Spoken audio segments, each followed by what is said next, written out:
When someone doesn't show up for a meeting, when they miss a deadline, when they don't keep their word, what's the first thing you think?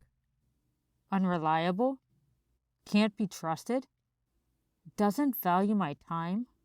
My blood pressure goes up when people don't do what they said they would. I get annoyed and frustrated when someone goes back on their word. But here's what hit me recently, like a ton of bricks, painfully. There's one person I've been letting off the hook. And I've been letting this person off the hook for years. And it's been keeping me on a treadmill in my business. That person? Me. Today I'm sharing how I've been turning that around in just the last 2 weeks. And it's the easiest challenge I've ever set myself up for. It has not been about working harder or pushing through or more effort. It's about finally listening to what I already knew I needed to do and then keeping my word to me about actually doing it. A few weeks ago, my team and I all sat in a Zoom waiting for the person scheduled to meet us to show up. After 20 minutes, no email, no message, no reply, we disconnected. 2 hours later, the same thing happened again. Look, we all understand that things can come up, but you gotta let people know if you're not gonna do what you said you would do when you said you would do it. This is a basic principle. And so as my team and I had lost 2 time blocks in one morning, I was frustrated. And so I indulged myself in a mental rant. They just wasted our most productive hours. We would have made thousands if we had sold those time blocks instead of waiting on that call for them to not show up. All it takes is an email saying, "Sorry, I need to reschedule." And then suddenly, that voice in my mind, the one that speaks softly, not the one that was ranting, the gentler one, interrupted me and it said, "Well, you shouldn't have been the one running that meeting anyways." Ouch. That voice was right. I was back in a place I swore I'd never return to, spending more time on operational tasks that should have been delegated than on the work that actually lights me up, giving my time away to low-value tasks, like Michael Gerber would say, working in the business instead of working on the business. And so while I was there frustrated about others not keeping their word, I suddenly saw my own pattern. See, I had promised myself that I would only involve myself in the things that only I could do, that I would get the resources in place for those more project management-y tasks. Oh, and I had airtight alibis. I had valid justifications. And at the same time, I could see that I only neglected my word in this one area of my life, and that's business. What I mean is I'm rock solid with my personal commitments.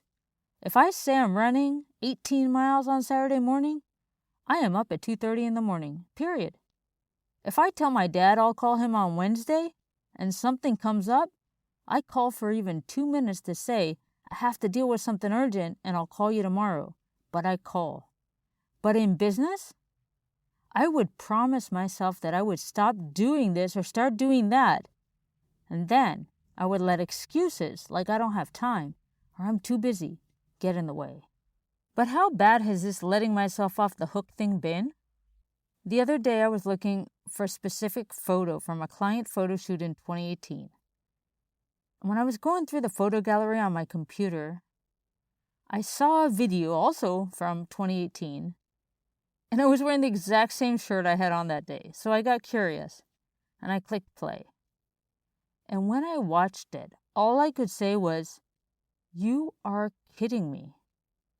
The video I recorded in 2018 was talking about defining your ideal client.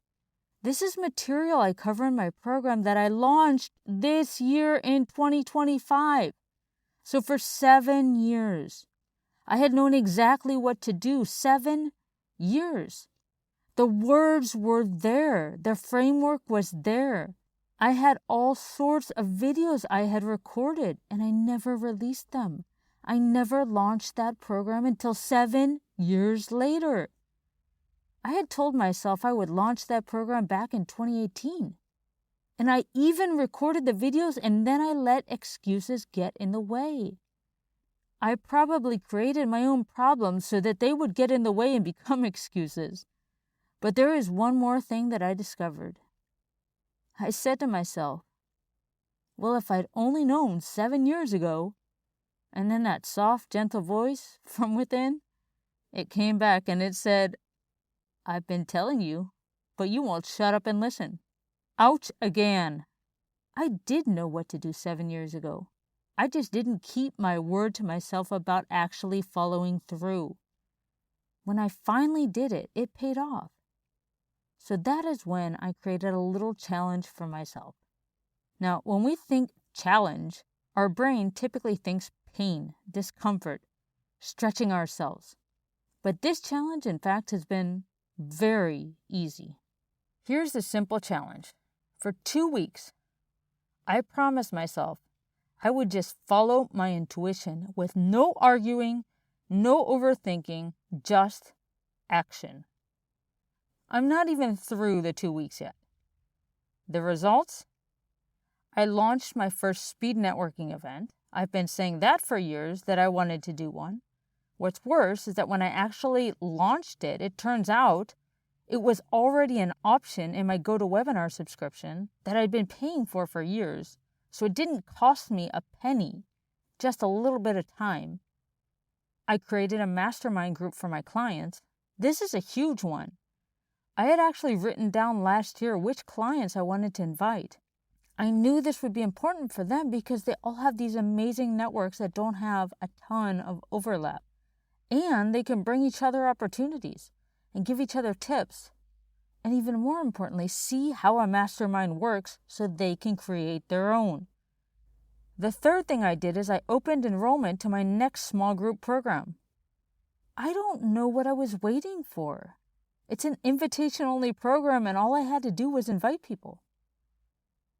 Another thing I did, I started restructuring this podcast to teach all the frameworks I've learned over the years.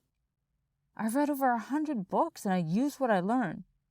So you'll see a pilot coming on that very soon too. But there's another side effect to all this. Remember how I said that even my blood pressure would go up when people would not keep their word to me? This process for me, these last 2 weeks, have been so relaxing. None of this that I've done has felt hard or onerous. It's felt good. It's felt easy. I feel more reliable to me. I'm starting to see what it feels like to really be able to count on me.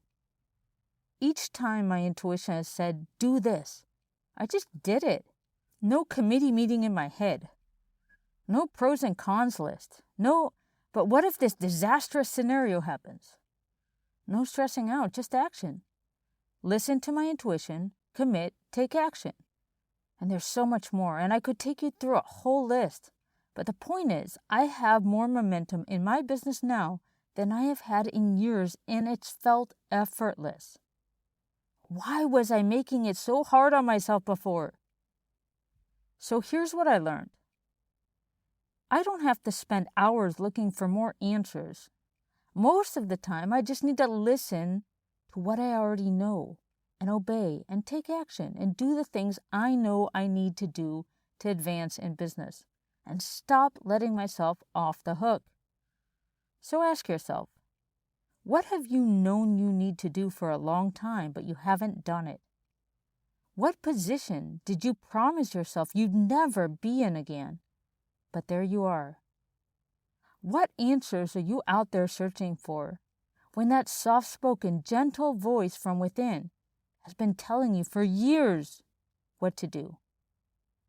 If you really want to challenge yourself in a new way, I'm discovering it doesn't have to be that hard. Just listen, commit, and then honor your word to you and follow through. If there's one person you can't let off the hook so easy, make it you. When you make a commitment to you, honor it. Valid excuses will always be available if you're available to accept them, as I was in my business. Your intuition isn't some feminine woo-hooery concept. It's your wisdom trying to guide you. This week, try out the challenge. When you get that inner nudge to do something, just do it. Don't overthink it. You might be surprised to find that the answers you've been out there looking for have been inside you all along. I'm Melissa Marchand, helping accomplished professionals build consulting businesses they love. If you know someone who keeps their word to everyone but themselves, please share this episode with them.